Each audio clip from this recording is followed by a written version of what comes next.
India Oman இடையேயான பயணத்திற்காக இந்திய கடற்படையின் பாரம்பரிய தொழில்நுட்பத்துடன் INS கவுண்டின்யா கப்பல் வடிவமைக்கப்பட்டிருப்பது மகிழ்ச்சி அளிப்பதாக பிரதமர் நரேந்திர மோடி கூறியுள்ளார். இதுகுறித்து அவர் வெளியிட்டுள்ள சமூக வலைதள பதிவில் இந்த கப்பல் முற்றிலும் பாரம்பரிய தொழில்நுட்பத்தை கொண்டு வடிவமைக்கப்பட்டிருப்பதோடு இந்திய கடல்சார் பாரம்பரியத்தின் தொன்மையை பறைசாற்றுவதாக தெரிவித்துள்ளார். தனித்துவம் வாய்ந்த இந்த கப்பலை வடிவமைத்தவர்கள், கலைஞர்கள் மற்றும் கடற்படை வீரர்களுக்கு வாழ்த்து தெரிவிப்பதாகவும் பிரதமர் குறிப்பிட்டுள்ளார்.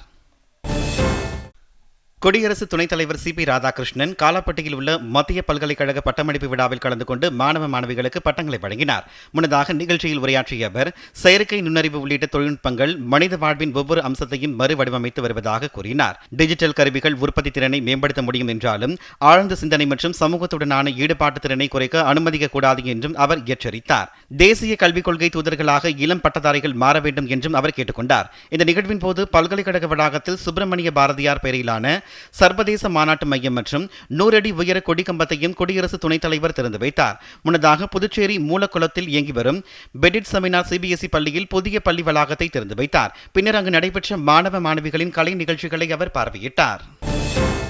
மத்திய சிவில் விமான போக்குவரத்து துறை அமைச்சர் ராம்மோகன் நாயுடுவை மத்திய தகவல் ஒலிபரப்புத்துறை இணையமைச்சர் எல் முருகன் சந்தித்து பேசினார். இந்த சந்திப்பு குறித்து இணையமைச்சர் எல் முருகன் வெளியிட்டுள்ள சமூக வலைதள பதிவில், பிரதமர் நரேந்திர மோடி தலைமையிலான மத்திய அரசின் நடவடிக்கையால் சென்னை, கோவை, தூத்துக்குடி விமான நிலையங்களில் பெரிய அளவில் விரிவாக்க பணிகள் மேற்கொள்ளப்பட்டு வருவதாகவும் திருச்சி மற்றும் மதுரை விமான நிலையங்கள் மேம்படுத்தப்பட்டுள்ளதாகவும் குறிப்பிட்டுள்ளார்.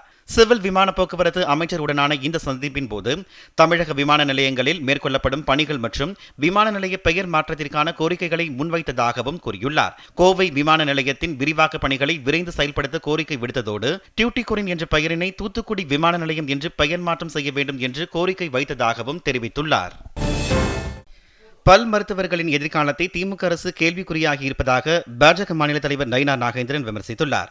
இதுகுறித்து அவர் வெளியிட்டுள்ள சமூக வலைதள பதிவில், பணி நிரந்தரம், ஊதிய உயர்வு உள்ளிட்ட பல்வேறு அம்ச கோரிக்கைகளை வலியுறுத்தி தூய்மை பணியாளர்கள் முதல் அரசு மருத்துவர்கள் வரை அனைவரும் தெருவில் இறங்கி போர்க்கொடி பிடிக்க துவங்கிவிட்டதை சுட்டிக்காட்டியுள்ளார். நாடு போற்றும் நல்லாட்சி என பெருமை பேசும் திமுக ஆட்சியில் அரசு ஊழியர்களுக்கு இந்த நிலை என்றால் அரசு வேலை என்ற கனவோடு காத்திருக்கும் தமிழக இளைஞர்களின் நிலை பரிதாபமாக இருப்பதாகவும் கூறியுள்ளார். அவரவர் பிள்ளைகளுக்கு ஆட்சி அதிகாரம், அமைச்சர் பதவி என கண்ணும் கருத்துமாக செயல்பட்ட திமுக தலைவர்கள் தங்களை நம்பி வாக்களித்த தமிழக பிள்ளைகளின் எதிர்காலத்தை கைகழுவி விட்டது அப்பட்டமான நம்பிக்கை துரோகம் என்றும் நயினா நாகேந்திரன் விமர்சித்துள்ளார். பணி நியமனம் உள்ளிட்ட பல்வேறு கோரிக்கைகளை வலியுறுத்தி பகுதி நேர ஆசிரியர்கள் உண்ணாவிரத போராட்டத்தில் ஈடுபட்டனர். சென்னை சுவாமி சிவானந்த சாலையில் நடைபெற்று வரும் இந்த போராட்டத்தில் 500க்கும் மேற்பட்ட பகுதி நேர ஆசிரியர்கள் கலந்து கொண்டு தங்களது கோரிக்கைகளை வலியுறுத்தி முழக்கங்களை எழுப்பினர். கடந்த 14 ஆண்டுகளாக பகுதி நேர ஆசிரியர்களாக பணியாற்றி வரும் தங்களுக்கு திமுக அளித்த தேர்தல் வாக்குறுதியில் இடம்பெற்றுள்ளது போல் பணி நிரந்தரம் செய்ய வேண்டும் என்று வலியுறுத்தியுள்ளனர். கோரிக்கை நிறைவேற்றப்படாவிட்டால் போராட்டம் மேலும் தீவிரமடையும் என்றும் ஆசிரியர்கள் எச்சரிக்கை விடுத்தனர்.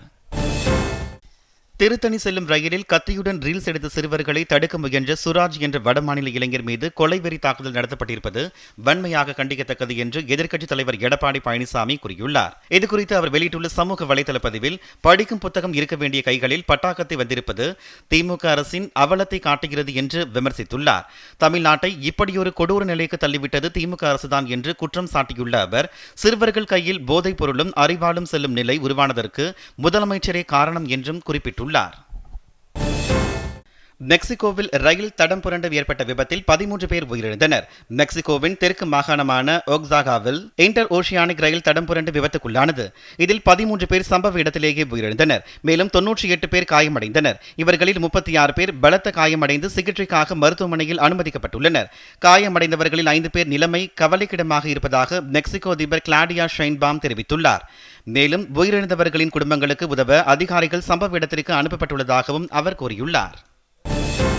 ஃபிடே உலக ராபிட் செஸ் போட்டியில் வெண்கலப் பதக்கம் வென்றுள்ள அர்ஜுன் எரிகைசி, கொனேரு ஹம்பி ஆகியோருக்கு பிரதமர் நரேந்திர மோடி வாழ்த்து தெரிவித்துள்ளார். இதுகுறித்து அவர் வெளியிட்டுள்ள சமூக வலைதள பதிவில், இந்த வெற்றி செஸ் விளையாட்டின் மீது இவர்கள் இருவரும் கொண்டுள்ள அர்ப்பணிப்பை நிலைநாட்டியுள்ளதாக பெருமிதம் தெரிவித்துள்ளார். எதிர்வரும் போட்டிகளிலும் வென்று சாதனை படைக்க வாழ்த்துவதாகவும் பிரதமர் தமது பதிவில் குறிப்பிட்டுள்ளார்.